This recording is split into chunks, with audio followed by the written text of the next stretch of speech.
Hello നമസ്കാരം, ഞാൻ Mini. Welcome to Mini's lifestyle. എല്ലാവരും ചോദിക്കാറുണ്ട് എൻ്റെ വീഡിയോയിൽ ഞാൻ എന്താണ് ഈ മസാല എന്ന് പറയുന്നത്. മസാല എന്ന് പറഞ്ഞാൽ എന്താണ് ഈ മസാല എന്ന് കാണിക്കുന്നതിന് വേണ്ടിയിട്ടാണ് ഈ ഒരു ചെറിയ വീഡിയോ ആണ് കാണിക്കുന്നത്. അപ്പം നമുക്ക് അതിലോട്ട് കിടക്കാം. ഇതാണ് ഞാൻ പറയുന്ന മസാല എന്ന് പറയുന്നത്.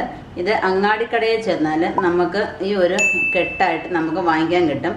അവിടെ അങ്ങാടിക്കടയെന്ന് പറഞ്ഞാൽ നിങ്ങൾക്ക് മനസ്സിലായി കാണുമെന്ന് വിചാരിക്കുന്നു. നമ്മുടെ കോഴിക്കോട് അങ്ങാടി, തിരൂരങ്ങാടി അങ്ങാടിയോ അങ്ങനെയൊന്നും അല്ല. നമ്മുടെ പച്ച മരുന്നുകളൊക്കെ വയ്ക്കുന്ന ആയുർവേദ മരുന്ന് കടകളിൽ നമ്മൾ ചെന്ന് ചോദിച്ചാൽ നമുക്ക് ഈ മസാലകൾ കിട്ടും. മസാല കൂട്ട് എന്ന് പറഞ്ഞാൽ മതി. അപ്പം അവരവിടെ പൊതിഞ്ഞ് വെച്ചിട്ടുണ്ടായിരിക്കും ചിലപ്പോൾ. അതല്ലെങ്കിൽ നമ്മുടെ ആവശ്യത്തിനനുസരിച്ച് അവർ എടുത്തു തരും.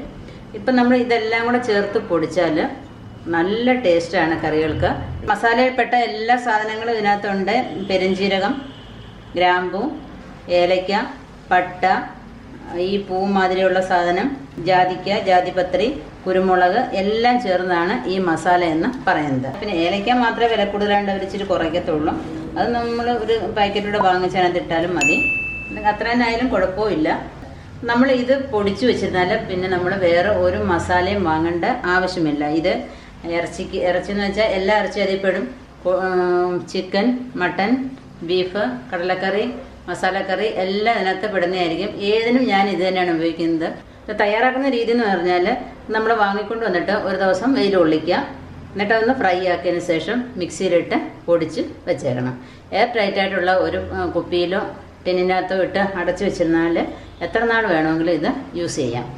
അപ്പം ഇത് എന്താണെന്ന് അറിയാമോ? ഇത് വാങ്ങിച്ചുകൊണ്ട് വന്നിട്ട് നല്ലതൊക്കെ നുള്ളി പറക്കി കഴുകിയൊന്നും ചെയ്യരുത്. ഇത് ഞാനിപ്പോൾ വാങ്ങിക്കൊണ്ട് വന്നിട്ട് വെയിലത്ത് വെച്ച് ചൂടാക്കി വെച്ചിരിക്കുന്നതാണ്. ഇനി ഇത് ഫ്രൈ ചെയ്യാം. നമുക്കിനി ഫ്രൈ ചെയ്യാം. ഒരുപാടിട്ട് കരിച്ചു കളയരുത്, കാരണം നല്ലതുപോലെ ഉണങ്ങിയതാണിത്. ഇതൊക്കെ വെളിയിലൊക്കെ താമസിക്കുന്നവർക്ക് ഇത് നാട്ടിൽ വരുമ്പോൾ വാങ്ങിച്ച് പൊടിച്ച് കൊണ്ടുപോയാൽ കുറേ നാൾ ഉപയോഗിക്കാനായിട്ട് പറ്റും. പാക്കറ്റിലുള്ള മസാലകളൊക്കെ വാങ്ങിച്ച് മനുഷ്യൻ്റെ ആരോഗ്യം കളയാതെ ഇത് വാങ്ങിച്ചു കൊണ്ടുപോയി പൊടിച്ച് വെച്ചിരുന്നാൽ കുറേ കാലം നിങ്ങൾക്ക് ഉപയോഗിക്കാനായിട്ട് സാധിക്കും. ഈ മസാല ഇട്ട് കറി വെച്ചാൽ എവിടെ നിന്നാലും ആ കറിയുടെ മണം വരും എന്നുള്ളതാണ് സത്യം. കടല വേവിച്ചാലും ചിക്കൻ വേവിക്കാനും തോന്നും, അത്ര മണമാണ്. ഇന്നിപ്പോൾ എല്ലാം ചെറുതായിട്ടൊന്ന് പൊട്ടാൻ തുടങ്ങിയിട്ടുണ്ട്. നല്ല ഫ്രൈ ആയിട്ടുണ്ട്. ടക്കെന്ന് കേൾക്കുന്ന കേട്ടില്ലേ? അപ്പോൾ അത് പരുവായിട്ടുണ്ട്. ഇനി അത് ഓഫ് ചെയ്യാം. ഒന്നുകൂടെ ഇളക്കി കൊടുത്തോണ്ടിരിക്കണം.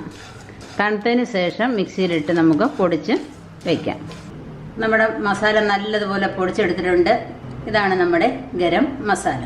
ഇനി നമുക്ക് ധൈര്യമായിട്ട് മട്ടൻ, ചിക്കൻ, ബീഫ്, മസാലക്കറികൾ എന്ത് വേണമെങ്കിലും നമുക്ക് വയ്ക്കാം. അപ്പം നമുക്കിത് ഒരു എയർ ടൈറ്റായിട്ടുള്ള പാത്രത്തിലോട്ട് ഇട്ട് കൊടുക്കാം. ആവശ്യത്തിനുള്ളത് ഒരു കൊച്ചു പാത്രത്തിൽ നമ്മൾ ഇട്ട് വെച്ചിരുന്നാൽ മതി. അപ്പം നിങ്ങൾക്ക് ഈ മസാല ഉണ്ടാക്കുന്നത് നിങ്ങൾക്ക് ഇഷ്ടപ്പെട്ടു എന്ന് വിചാരിക്കുന്നു. ഇഷ്ടപ്പെട്ടു എന്നുണ്ടെങ്കിൽ ലൈക്ക് ചെയ്യുക, കൂട്ടുകാർക്കൊക്കെ ഒന്ന് ഷെയർ ചെയ്യുക. സബ്സ്ക്രൈബ് ചെയ്യാൻ ഒട്ടും മറക്കരുത്. സബ്സ്ക്രൈബ് ചെയ്യുമ്പോൾ ഒരു ബെല്ലൈക്കൺ വരും. അത് ക്ലിക്ക് ചെയ്താൽ നിങ്ങൾക്ക് നോട്ടിഫിക്കേഷൻ വരുന്നതായിരിക്കും. അപ്പോൾ നിങ്ങൾക്ക് അപ്ലോഡ് ചെയ്യുന്ന വീഡിയോസൊക്കെ കാണാൻ പറ്റും. അതുപോലെ തന്നെ എൻ്റെ ഫേസ്ബുക്ക് പേജായ മിനീസ് ലൈഫ് സ്റ്റൈലും കൂടി ഒന്ന് ലൈക്ക് ചെയ്ത് വിടുക. നന്ദി, നമസ്കാരം.